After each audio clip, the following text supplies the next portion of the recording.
Assalamualaikum warahmatullahi wabarakatuh. Perkenalkan, kami dari kelompok 4 ingin mempresentasikan PT Nasdem Keripik Nangka untuk laporan akhir proyek Menko. Untuk profil perusahaan dan tujuan simulasi. Untuk profil PT Nasdem, yaitu PT Nasdem bergerak di bidang produksi keripik nangka dengan memanfaatkan teknologi modern. Dan peralatan utama yaitu meliputi vacuum fryer, spinner, and hand seller untuk menjaga kualitas produk. Nah, untuk simulasi bisnis itu berlangsung selama 4 periode, mencerminkan siklus operasional nyata perusahaan agribisnis. Nah, untuk tujuan simulasi ini yaitu bertujuan untuk memahami keputusan investasi operasional dan pembiayaan secara komprehensif. Selain itu, simulasi dirancang untuk menyusun laporan keuangan yang akurat serta menganalisis rasio dan kinerja perusahaan guna mendukung pengambilan keputusan strategis yang berbasis data keuangan.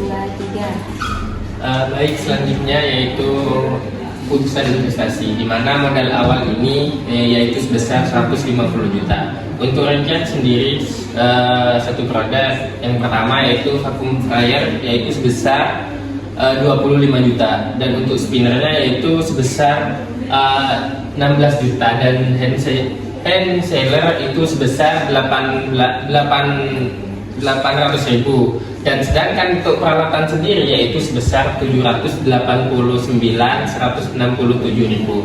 Total keseluruhan investasi awal kami yaitu sebesar 41,8 juta. Untuk investasi awal ini dilakukan untuk mendukung kapasitas produksi penuh selama 4 periode selama simulasi itu sendiri. Sedangkan untuk keputusan operasional selama 4 periode yaitu dari ringkasan data operasional selama periode simulasi bisnis PT Nasdem ini, yaitu produksi keripik nangka ini menggunakan vacuum fryer dengan bahan baku berkisaran 450 sampai 900 kg per periode. Tren penjualan ini mencapai puncak pada awal periode kedua yaitu sebesar 71.500.000 rupiah dan menurun pada periode berikutnya seiring penyelesaian kapasitas produksi. Dari rincian dari laporan kami yaitu yang pertama, dari periode pertama yaitu bahan baku sebesar 800 kg, produksinya yaitu sebesar 224 kg, sedangkan penjualannya yaitu sebesar 41.360 juta. Sedangkan untuk periode keduanya yaitu bahan bakunya yaitu sebesar 900 kg, sedangkan produksinya yaitu sebesar 252 kg, dan penjualannya yaitu sebesar 71.500 juta.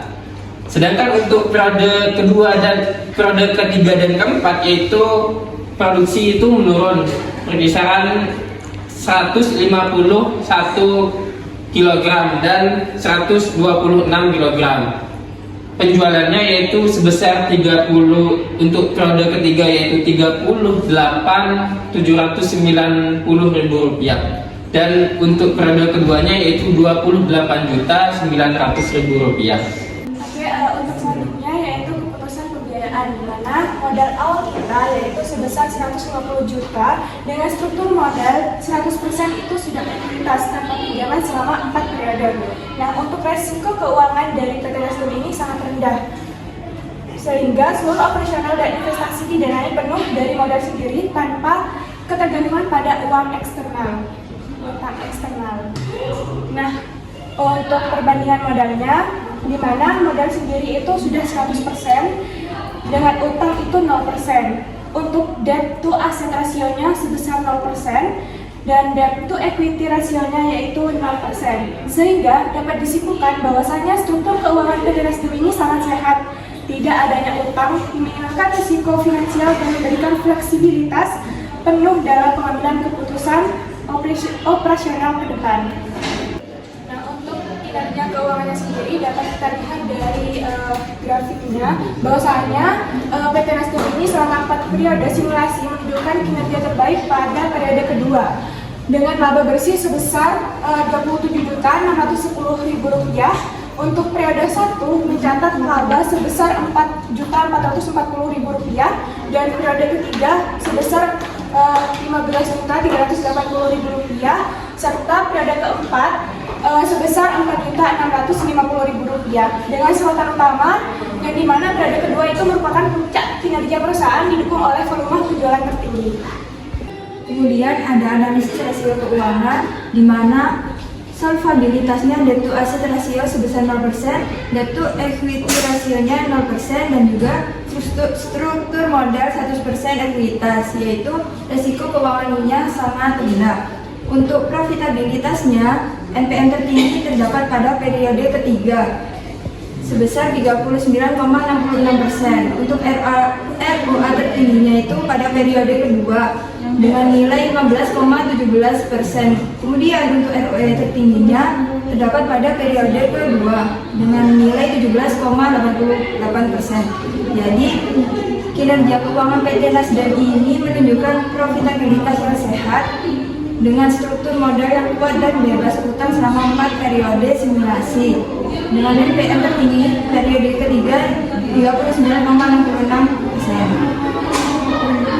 Kemudian bisa kita lihat untuk kekuatan dan kelemahannya di sini itu kekuatan kas perusahaan terus meningkat sepanjang 4 periode. Untuk struktur keuangannya itu bebas utang 100% dan investasi awalnya terbukti efektif mendukung kapasitas produksinya penuh. Untuk kelemahannya tersendiri, produksinya menurun pada periode 3 dan periode keempat.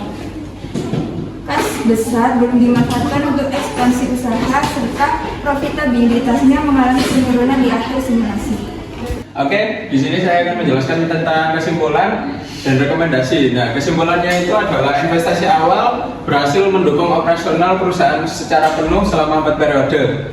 Selanjutnya adalah struktur keuangannya itu sangat sehat, yaitu 100% akuitas tanpa utang.